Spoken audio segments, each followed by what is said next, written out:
Et si la plus grande de nos peurs, la peur de la mort, reposait en fait sur une énorme méprise? C'est une idée assez folle, n'est-ce pas? Eh bien, c'est justement ce qu'on va explorer aujourd'hui en plongeant dans la pensée d'Eckhart Tolle.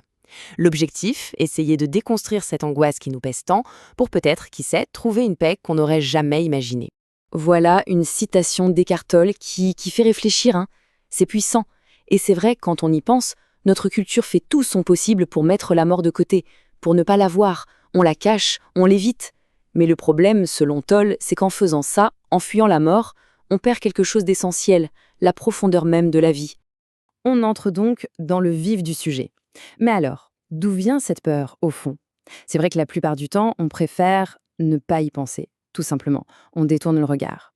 Le truc, c'est que cet évitement constant, cette façon de nier notre propre finitude, eh bien, ça a un impact énorme sur notre existence, bien plus qu'on ne le croit.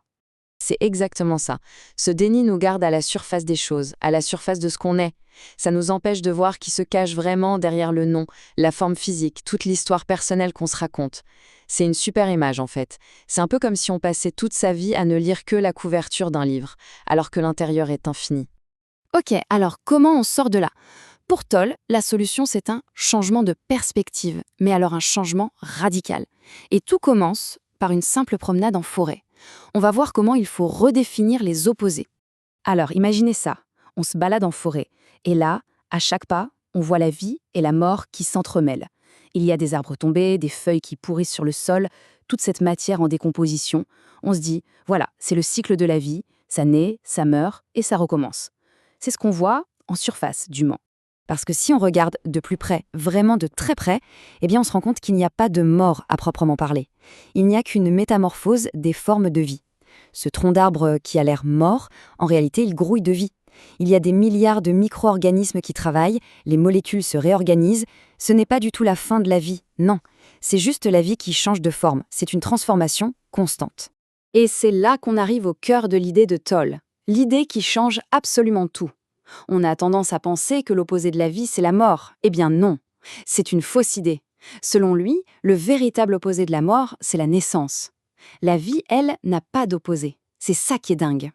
La naissance et la mort, ce sont juste les deux extrêmes d'un même cycle, le cycle des formes. Mais la vie, c'est l'énergie, le courant éternel qui passe à travers toutes ces formes.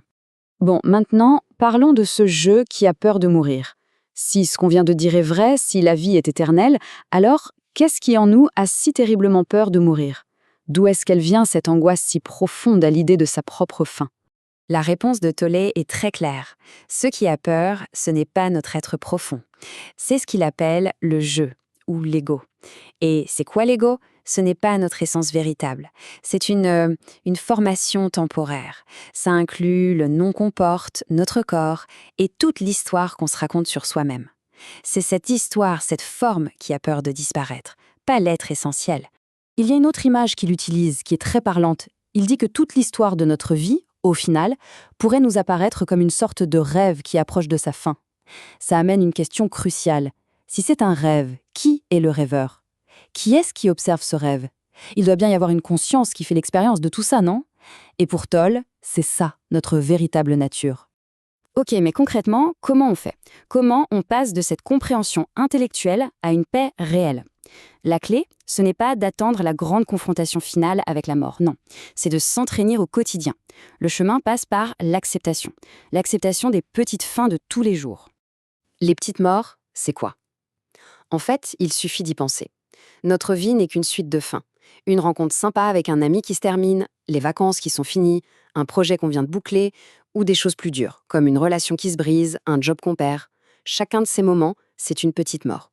Et ça laisse souvent une sensation de vide, pas vrai? Alors comment on fait pour accepter ça? La pratique est assez simple. Premièrement, on reconnaît la fin. Ok, c'est fini. Deuxièmement, on évite de se raconter toute une histoire de victime autour. Troisièmement, on fait face à ce sentiment de vide. On ne se détourne pas, on le laisse être là. Et c'est à ce moment-là que la magie opère. Ce vide, qui au début est un peu désagréable, eh bien, il se transforme. Il devient un sentiment d'espace intérieur, une paix hyper profonde. Et en pratiquant ça, petit à petit, on se prépare à quelque chose de beaucoup plus grand. On découvre l'éternel en nous. On commence à sentir qu'il y a une partie de nous, une partie qui n'est pas affectée par toutes ces fins, une partie qui ne change pas, qui ne meurt jamais. Et ça nous amène à une question un peu folle, mais fondamentale. Si tout, absolument tout, y compris nous-mêmes, était éphémère, comment est-ce qu'on pourrait même le savoir? Pour savoir qu'une chose change, il faut bien un point de référence qui, lui, ne change pas. Pour être conscient du mouvement, il faut bien une part de soi qui soit immobile. C'est simple en fait. La conscience qui sait que le corps est jeune, puis qui sait des années plus tard que ce même corps est vieux, cette conscience, elle n'a pas vieilli, elle n'a pas changé. Le corps a changé, oui. Les pensées, les émotions, tout a changé. Mais cette présence, ce témoin silencieux qui observe tout ça, est resté absolument identique. Et cette conscience, eh bien, c'est ça, l'éternel en nous. C'est la vie unique, sans forme, qui nous traverse. Et la bonne nouvelle, c'est qu'on ne peut pas la perdre. C'est impossible. Pourquoi? Parce que ce n'est pas quelque chose qu'on a, c'est ce que l'on est, au niveau le plus fondamental. Et les personnes qui réalisent ça, qui l'intègrent vraiment, elles trouvent une paix intérieure immense. C'est comme si leur petit jeu, leur ego, avec toutes ces peurs, devenait transparent. Et à travers cette transparence, la lumière de la conscience immortelle peut briller. C'est ce que beaucoup de traditions spirituelles appellent « mourir avant de mourir ». Et voilà comment on en arrive à cette conclusion, qui est complètement à l'opposé de notre point de départ. Vu comme ça, la mort n'est plus cette fin terrible et angoissante. Elle devient une sorte de portail sacré, une occasion de se libérer de l'identification à notre petite forme limitée et de réaliser notre nature éternelle. Et ça laisse avec une dernière question. Et si finalement, la clé pour vraiment vivre, ce n'était pas de fuir la mort, mais au contraire de l'accueillir ?